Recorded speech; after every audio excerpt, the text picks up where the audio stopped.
আজকের পর্বে শুরুতে দেখা যায় গীতা এবার উপস্থিত হয়ে খানায় বিষ্ণুদেবের মামলার বিষয়ে বড়বাবুর সাথে বিস্তারিত আলোচনা করতে। বড়বাবু গীতাকে জানায় ঘটনাটি ঘটেছিল শিশু দিবসের রাতে। একটি শিশুকে পাওয়া যাচ্ছিল না। সেই শিশুটির নাম পিতৃ, ডাকনাম পাপ্পু। তার মা হচ্ছেন মৈত্রী।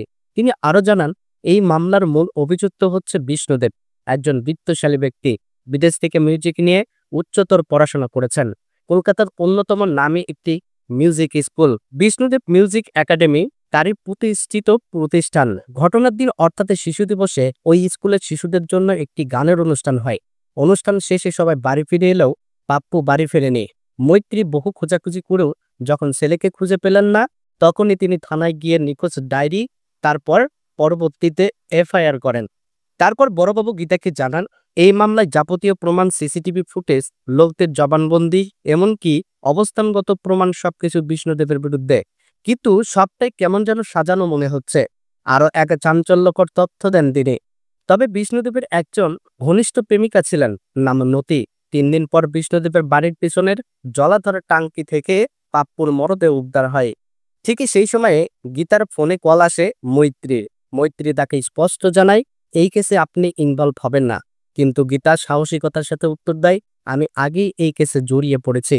আমি বুঝতে পারছি এখানে একটা গভীর ষড়যন্ত্র লুকিয়ে আছে, আর সেটা আপনাকে ঘিরেই। এই কথা বলেই কলটা কেটে দেয়। মৈত্রী তখন একা একা বলে ওঠে, আমি বিষ্ণুদেবকে ভালোবাসি, কিন্তু শাস্তিও পেতেই হবে। গীতা কিছুই করতে পারবে না।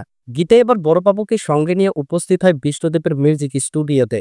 গীতা দৃঢ় কণ্ঠে বলে এই মানুষটার ভেতরে যে রূপকথা জমে আছে সেটা সরাতে পারবে শুধু তারই সঙ্গীত।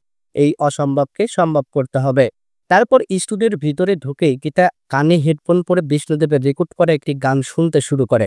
গভীর আবেগে বলে ওঠে, লোকটার কণ্ঠস্বর একেবারে অপূর্ব, এত গভীর, এত মায়াময়। গানকে সে সঙ্গে সঙ্গে একটি পিন ড্রাইভে কপি করে নেয়। ঠিকই তখনই স্বস্তিক গীতাকে ফোন করে জানতে চায়, তুমি কোথায় গিয়েছ, আমাকে না নিয়ে কেন গিয়েছ?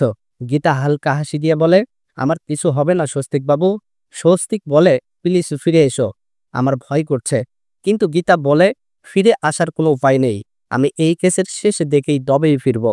এই কথা বলেই কলটা কেটে দেয়। এরপরে সেই পেনড্রাইভ নিয়ে গীতা পৌঁছে যায় জেল কাস্টাডিতে বিষ্ণুদেবের সামনে। গানটি চালিয়ে দিয়ে বলে, আপনার কণ্ঠে এই গানটি শোনাচ্ছে। বিষ্ণুদেবের সঙ্গে সঙ্গে উত্তেজিত হয়ে ওঠে, এই গানটি বন্ধ করুন, এটা কার গান বাজাচ্ছেন আপনি? বন্ধ করুন বলছে, আই হেট মিউজিক। তখন গীতার চোখ বড় হয়ে যায়। সে বিস্ময়ের সাথে বিষ্ণুদেবের দিকে তাকিয়ে থাকে। এত সুন্দর কণ্ঠস্বরের অধিকারী হয়েও কেন সঙ্গীতকে ঘৃণা করেন আপনি? এই প্রশ্নের উত্তর জানতেই শুরু হবে গল্পের নতুন মোড়, সুরের আড়ালে লুকিয়ে থাকা ভয়াবহ এক গোপন সত্য। তাহলে বন্ধুরা, কি হতে চলেছে আগামী পর্বে দেখতে চোখ রাখুন আমাদের চ্যানেলে আর ফেসবুক পেজে।